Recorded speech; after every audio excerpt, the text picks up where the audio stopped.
ನಮಸ್ಕಾರ friends, welcome to Vicky Nature World. ಈ ದಿನ ನಾನು ನಿಮಗೆ ತುಂಬ ಕ್ಯೂಟಾಗಿರೋ ಪಕ್ಷಿ ಬಗ್ಗೆ ಹೇಳಬೇಕು ಅಂತ ಇದ್ದೀನಿ. ಆ ಪಕ್ಷಿ ಯಾವುದು ಅಂದರೆ ಬಡ್ಗೀಸ್. ಬಡ್ಗೀಸ್ ಅಂದರೆ ಪರಾಕೀಸ್ ಫ್ಯಾಮಿಲಿ ಸೇರುವ ಚಿಕ್ಕ ಕಲರ್ಫುಲ್ ಬರ್ಡ್. ಇವು ಆಸ್ಟ್ರೇಲಿಯಾ ದೇಶದ ನೇಟಿವ್ ಪಕ್ಷಿಗಳಾಗಿದೆ ಹಾಗೂ ಇವಾಗ ಮನೆಯಲ್ಲಿ ಸಾಕೋ ಪೆಟ್ಟಾಗಿ ಪಾಪ್ಯುಲರ್ ಆಗಿ ಕಾಣ್ತಾ ಇದ್ದಾವೆ ಎಲ್ಲ ಕಡೆನೂ. ಬರ್ಡ್ಸ್ಗಳಲ್ಲಿ ತುಂಬ ಕಲರ್ ಇರುತ್ತೆ, ಗ್ರೀನ್, ಬ್ಲೂ, ಯೆಲ್ಲೋ, ವೈಟ್.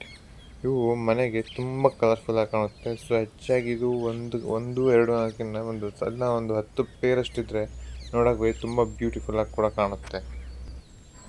ಮೇಲ್ ಬಡ್ಗೀಸ್ ಯೂಶಲಿ ಬ್ಲೂ ನೋಸ್ ಹೊಂದಿರುತ್ತೆ ಹಾಗೂ ಫೀಮೇಲ್ ಬಡ್ಗೀಸ್ ಬ್ರೌನ್ ಅಥವಾ ಪಿಂಕ್ ಕಲರ್ ಮೂಗನ್ನು ಹೊಂದಿರುತ್ತೆ. ಇವು ತುಂಬ ಸೋಷಿಯಲ್ ಬರ್ಡ್ಸ್ ಆಗಿದ್ದು ಇದನ್ನು ಯಾವುದೇ ಕಾರಣಕ್ಕೂ ಒಂದೇ ಇರೋದಕ್ಕೆ ಯಾವತ್ತೂ ಬಿಡಬೇಡಿ. ಯಾಕೆಂದರೆ ಒಂದೇ ಇದ್ದಷ್ಟು ತುಂಬ ಸ್ಟ್ರೆಸ್ ಹೋಗೋ ಚಾನ್ಸ್ ತುಂಬಾ ಇರುತ್ತೆ. ಸೊ ಇದು ಪೇರ್ ಇದ್ದಷ್ಟು ಇದು ತುಂಬ ಲಾಂಗ್ ಟೈಮ್ ನಿಮ್ಮ ಹತ್ರ ಬೆಳೆಯುತ್ತೆ ಅಂತಲೇ ಹೇಳ್ಬೋದು. ಇನ್ನು ಈ ಬಡಗೀಸಲ್ಲಿ ವಿಶೇಷತೆ ಏನು ಅಂದರೆ ಅವು ನಿಮ್ಮ ವಾಯ್ಸ್ ಕೂಡ ಅಬ್ಸರ್ವ್ ಮಾಡ್ತವೆ. ಫಾರ್ ಎಕ್ಸಾಂಪಲ್ ಹೇಗೆ ಅಂದರೆ ಹಲೋ, ಕಮ್ಮಿ, ಗುಡ್ ಮಾರ್ನಿಂಗ್, ಗುಡ್ ನೈಟ್ ಇದೇನು ಹೇಳ್ತಾ ಇರ್ತಾರೆ ಅಂದರೆ ನೀವು ಒಂದೇ 2 ದಿನ ಹೇಳಿ ಸುಮ್ಮನೆ ಆಗೋಲ್ಲ.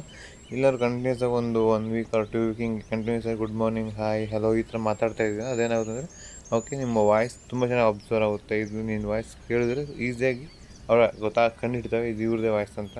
ಸೊ ಅವು ಕೂಡ ತುಂಬ ಟ್ರೈ ಮಾಡ್ತವೆ. ನಿಮಗೆ ಇದು ಮಾತಾಡೋದು ಹೇಗೆ ಮಾತಾಡುತ್ತೆ, ಹೇಗೆ ಟ್ರೈ ಮಾಡ್ಕೊಂಡು ನಿಮಗೆ ನೆಕ್ಸ್ಟ್ ಬರೋ ಎಪಿಸೋಡಲ್ಲಿ ನಿಮ್ಗೆ ಹೇಳ್ತೀನಿ. ಓಕೆ, ಇಲ್ಲಿ ಇನ್ನೊಂದು ವಿಷಯ ಏನಪ್ಪ ಅಂದರೆ ಬಡ್ಗೀಸ್ ಎನಿ ಟೈಮ್ ಹ್ಯಾಪಿಯಾಗಿರ್ತದೆ ಅಂತ ಹೇಳೋಕ್ಕಾಗಲ್ಲ. ಯಾಕೆಂದರೆ ಪ್ಲೇಸ್ ಚೇಂಜ್ ಆದಾಗ ಎಲ್ಲ ಅವು ಸುತ್ತಮುತ್ತ ನೇಚರ್ ಸ್ವಲ್ಪ ಚೇಂಜ್ ಆದರೂ ಸ್ವಲ್ಪ ಅಪ್ಸೆಟ್ ಆಗ್ತವೆ, ಸ್ಟ್ರೆಸ್ ಫೀಲ್ ಆಗ್ತವೆ. ಆ್ಯಂಡ್ ಅವಕ್ಕೆ ಹೊಸ ಜಾಗದಲ್ಲಿ ಅದಷ್ಟು ಆ್ಯಕ್ಟಿವ್ ಆಗಿರೋದು ಚಾನ್ಸ್ ಇಲ್ಲ. ಸೊ ಅದಕ್ಕೆ ಏನು ಮಾಡಬೇಕು ಅಂದರೆ ಸ್ಟಾರ್ಟಿಂಗ್ ಅದನ್ನು ಅಷ್ಟು ಇದು ಮಾಡೋಕ್ಕೆ ಹೋಗಬಾರ್ದು, ತುಂಬ ಕೇರ್ ಹೋಗಬಾರ್ದು. ಜಸ್ಟ್ ಫುಡ್ ಹಾಕಿ ವಾಟರ್ ಹಾಕಿ ಬಿಟ್ಬಿಡಬೇಕು. ಸೊ ಒಂದು 2-3-4 ಡೇಸ್ ಆದಮೇಲೆ ನೀವು ಅದ್ರ ಹತ್ರ ಹೋಗಬೇಕು. ಅದಕ್ಕೆ ಏನಾದ್ರು ಕೊಡುವಂಥದ್ದು, ಏನಾದ್ರು ಮಾಡೋ ತಿನ್ಸೋದು ಕೊಡ್ತಾ ಇರಬೇಕು. ಅದೇ ತಿನ್ನಿಸೋ ವಿಷಯ ಅದು ಏನು ಕೊಡಬೇಕು ಅಂತ ನಿಮಗೆ ನೆಕ್ಸ್ಟ್ ಬರೋ ಎಪಿಸೋಡ್ ಹೇಳ್ತೀನಿ ನಿಮಗೆ. ಆ್ಯಂಡ್ ಅವಾಗ ತುಂಬ ಪ್ರೀತಿಯಿಂದ ನೋಡ್ಕೊಬೇಕು, ಅವಾಗ ಮಾತಾಡಿಸ್ತಾ ಇರಬೇಕು. ನಿಮ್ಮ ಕೈಯಲ್ಲಿ ಅವಾಗ ಸ್ವಲ್ಪ ಟ್ರೈ ಮಾಡಿ ಕೈಯಿಂದ ಫುಡ್ ಕೊಡೋಕ್ಕೆ. ಯಾಕಂದರೆ ಕೈಯಲ್ಲಿ ಫುಡ್ ಆಗಿಬಿಟ್ಟೈತೆ ನಿಮ್ಗೆ ಆರಾಮಾಗಿ ನಿಮಗೆ ಅಟ್ಯಾಚ್ಮೆಂಟ್ ಬಿಡುತ್ತೆ ಅದ್ರ ಜೊತೆಗೆ.